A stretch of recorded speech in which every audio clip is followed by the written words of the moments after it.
Now we come to isomorphism. So what is isomorphism? Isomorphism is simply telling whether two graphs are the same or not. Now if I ask you, are these two graphs the same or not? Now a human being use visual processing. So by looking, it tries to look whether they look the same or not by, for example, twisting this graph, changing the places of the vertices until they look both the same. Now, if you want to write a program to do this, so the program has to work on the graph representation, has to work on the metrics. So what is the systematic way to do to tell that two graphs are the same or not? Still, up to date, no efficient algorithm is found yet to tell two graphs are isomorphic or not. So theoretically, how to prove that two graphs are the same or not? If you want to prove two graphs are the same or not, you need to find what is called a mapping function, like what we have done for subgraph. Now, if you are telling me that these two graphs are the same, then you have to match the vertices. Tell me now this vertex corresponds to which vertex on the other graph. Now, after you find the matching, which is like a function, and this function is called isomorphism function, then you have to check every edge in one of them. It corresponds to the edge on the other graph with the matching function. Here is a matching for this example. Now we are matching V1 with W1 because if you look now, this is like a cycle. So where can you find a cycle? You can find a cycle. This is a cycle. So if you are starting from, let's say, W1, so W1, you will go to W4, W2, and come back. So this is the cycle, W1, W4, W3, and this is a cycle, and it's easy to find the matching. So this is maybe one way to find the matching of the vertices, and this is the difficult part for the algorithm, how to find the matching. So some people try to find, not by testing every value for V1, it corresponds to which value by enumerating all matching. They use what is called the heuristic search for the matching. So they don't check all the vertices. See, for example, V1, it can correspond to which of these vertices. So they don't do it like, in an exhaustive way, brute force. They try to find the property of V1, what is the degree, what are the neighbors, and then they try to find a suitable vertex on the other side for the matching. But still, no efficient algorithm found yet. Read about this from your textbook. So, theoretically, if you want to prove, as I said before, two graphs are isomorphic, find the isomorphism function, and this is the difficult part. After you find the isomorphic function, the mapping, then use adjacency matrices to prove that these edges also exist in the other graph. But before we proceed and try to find the mapping function, before that, let us take the question in a negative way, in a negation. First, don't try to prove that the two graphs are isomorphic. Try to find what's called invariant, as I explained it before on subgraphs. Try to find some differences that you can find in one graph with the other one. See what they differ. So how to find some invariance? For example, you can check number of vertices. If they don't agree on the number of vertices, then definitely they don't represent the same graph. So they are not the same. Also, you check number of edges. If they don't match on the number of edges, then they are not the same. Also, you check for a certain vertex with a certain degree. It exists in one, it does not exist in the other one. Also, you check the number of this degree, number of vertices of this degree. In the first graph, there are 3 vertices of degree 2, but on the other graph, there are only 2. So this is not a matching, so they are not isomorphic. Also, you check for cycles with certain length. Also, you check for simple cycle of certain length. Also, you check number of cycles. Also, you can check whether one graph is if one graph is connected, the other one is not connected, then also this can be used as invariant. And also, we will study later what's called Euler cycle. You can also use it for invariant. Hamiltonian cycle also you can use it, and also we did not study this yet. You can use it as invariant. You can come up with an invariant by yourself also. Not necessarily you are sticking with these 10. These are just samples of invariants. Maybe you can check one vertex and its neighbors, and you can see that there is one vertex and there are two neighbors to this vertex with certain degree, and we don't have such vertex on the other graph, and this can be used also as an invariant. So an invariant is anything that you find in one graph does not exist in the other graph, and once you find invariant, you stop and say that they are not isomorphic. Once you could not find any invariant, then you go to the next step, find the mapping function, and still no efficient way to find this mapping, and still there is no straightforward procedure to find this mapping. So you have to use your human intelligence, like what I will show you now, by changing the places of some of the vertices of one of the graphs to match it with the other one. Here I have hidden the answer, okay, in here, and it's available on your slides. We have two graphs, G1 and G2. Are the following two graphs isomorphic?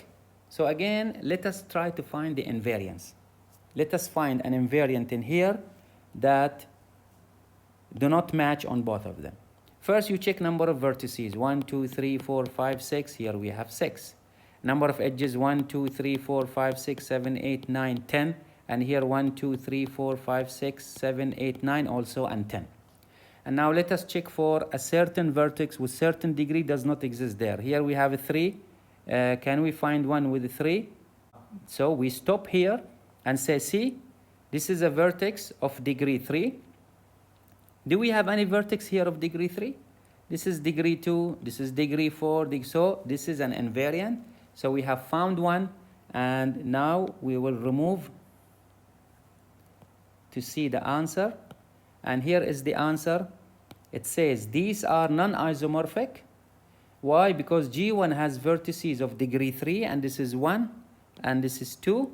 But G2 has no vertex of degree 3, so they are not isomorphic. Another example, two graphs with 6 vertices. And again, if you try to find invariance by counting number of vertices, by counting number of edges, by looking, and as you notice that all of them of degree 3. So since all of them are of degree 3, so this vertex can be matched with any vertex in here. And if you try to find number of cycles, number of triangles, none of the invariants can be found. So you go to the next step, try to find the mapping functions. So once you find the mapping function, then prove that every edge in one graph exists in the other graph.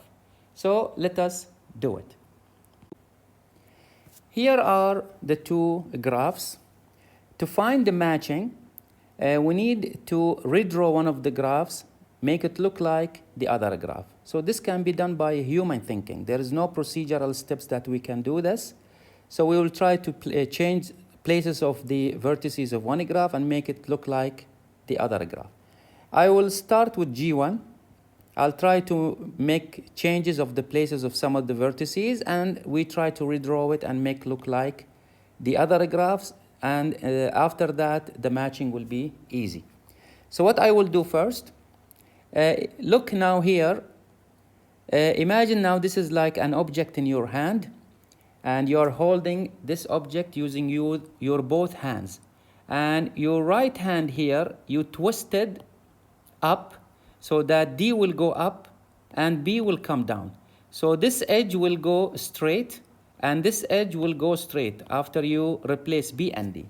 Let me show you the situation after we do this twist. So here we will have F. Here we will have A. Here we will have E. And here we will swap and we will put B. And here we will put D. And here we will have C. Now let us draw the edges between the vertices here. So the vertices here, any edge, we have to redraw it here. There is an edge between C and F. There is an edge between A and F. There is an edge between E and F.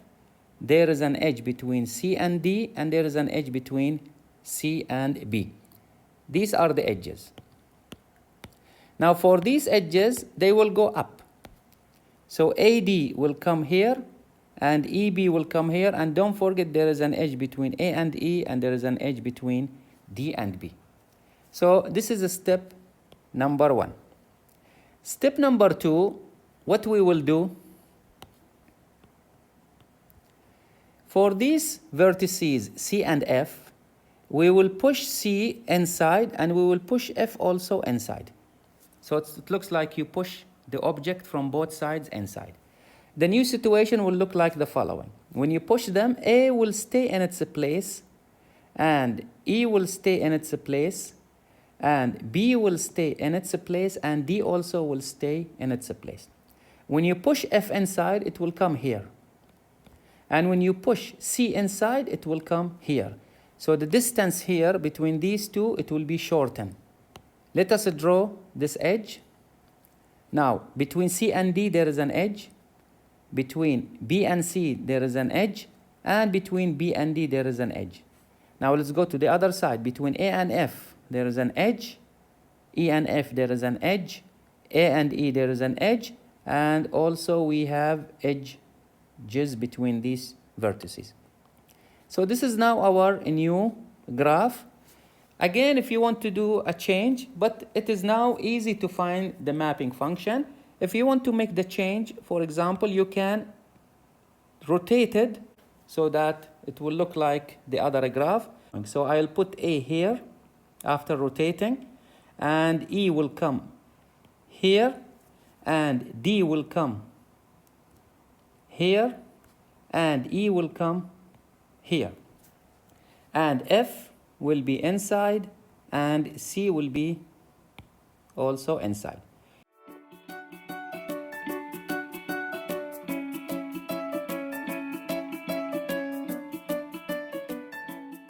So now it's easy to find the mapping. Where is the mapping? You can map 1 with E. You can map 2 with A. You can map F with 3, and you can write them. Okay, so we can write them here. So we will say that F of E, or if you want to go in order, A, B, C, D, it doesn't matter. So FE is equal to 1, and FA is equal to 2, F of F is equal to 3, F of C is equal to 4, F of B equal to 5, and F of D is equal to 6. So now we found the matching between vertices of G1 and G2. This is the difficult step. Now what comes next, which is also essential, but it is not computationally expensive, it can be done easily. We need to check every edge in this graph also exists in this graph for the matching. For example, now there is an edge between A and E. What is the matching for E? It is 1. And what is the matching for A? It is 2. Is there an edge between 1 and 2? Yes, there is an edge between 1 and 2. And the best way to find the matching edges, not vertices, edges, is by using the adjacency matrices for both of them. For the one with the mapping with the G2, and compare them side by side. Let me show you how to do this. So we need to find the adjacency matrices for the mapping. It depends on what you want to start for the vertices for the first graph. So let's go for example, the graph after we transformed it. So we will have, how many edges do we have? How many vertices do we have? We have 6. So we need a matrix of size 6. So we will put here A. Here I will put B. Here I will put C. Here I will put D. Here I will put E. And here we will put F. So this is what's going to be our adjacency matrix. And for the column, also we will have A, B, C, D, and F. So this will be for the first graph, and this is going to be for G1. Now for G2, also you need to find the adjacency matrix, okay? But we need to know the matching vertices, okay, that you have found. Now see, you are matching A, where is A? This is A, with 2. So the first row is A, so here the first row should be 2. Now for B it is matched with 5. So the second row is B, so here you put 5. Now for C, it is matched with 4. So on row 4C, you should write 4. Now for D, it is matched with 6. For E, it is matched with 1. And finally for F, it is matched with 3. So the column will be 2, 5, 4, 6, 1, and 3. And again, you find the adjacency matrix for the C graph.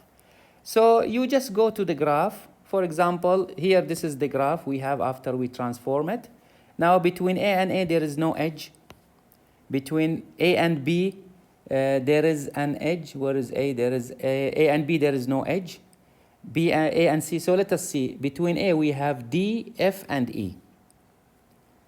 So we have D, we have E, and we have F. And all others are 0. Now, if you go to the other graph, 2, 5, 4. So let's see 2. It has adjacent. Which vertices are adjacent with 2 in here? So 2 is adjacent with 1, 3, and 6. So 1, 3, and 6. So where is 1? This is 1, and this is 3, and this is 6. And here you have zeros.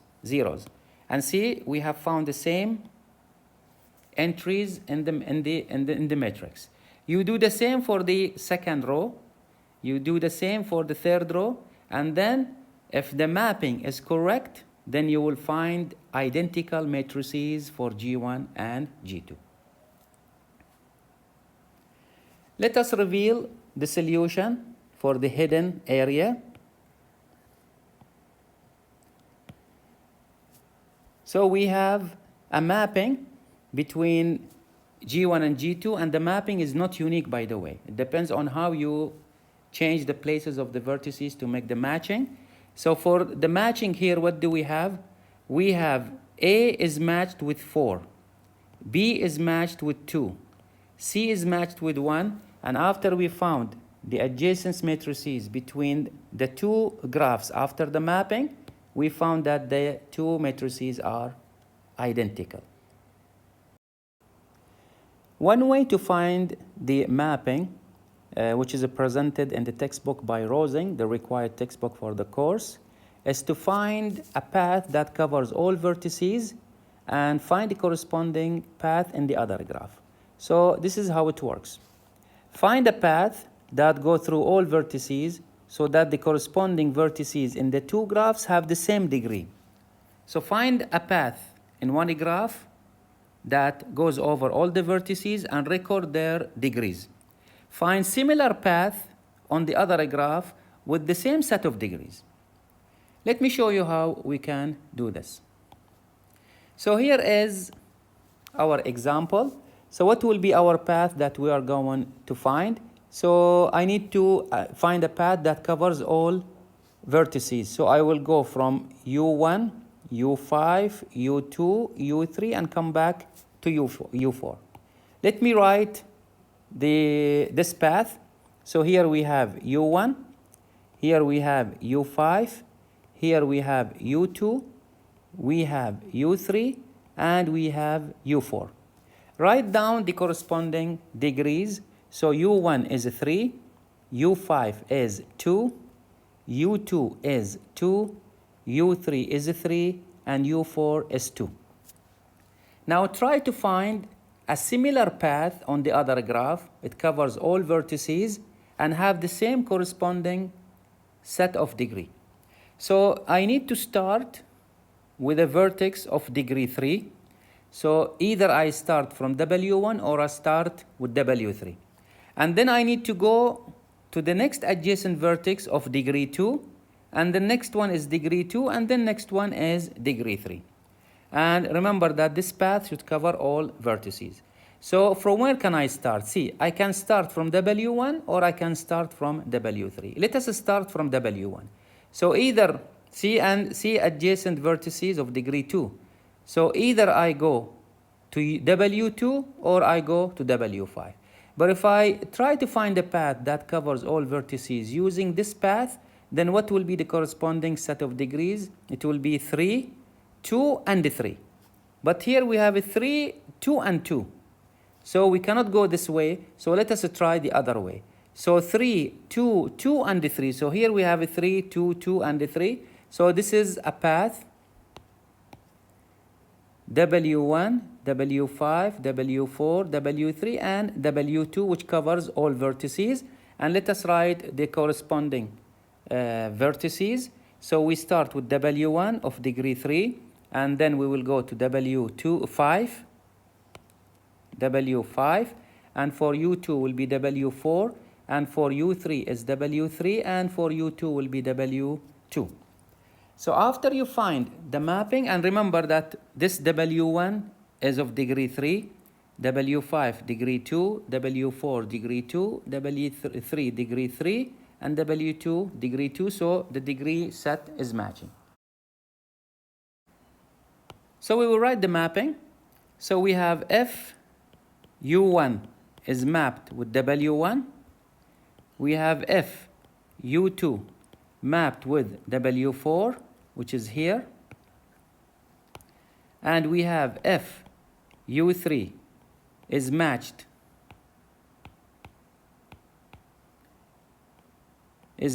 with W3. U4 is matched with W2. And finally, F U5 is mapped with W5. So after you find the mapping, then you have to verify that the mapping is correct by using adjacency matrices. Here is another mapping. It's not the same mapping that we have found earlier. So the mapping is for U1, W3, U2, W5.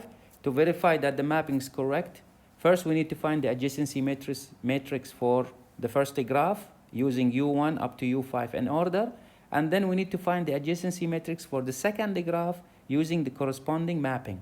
So W3, W5, and etc. And as you see that they are identical.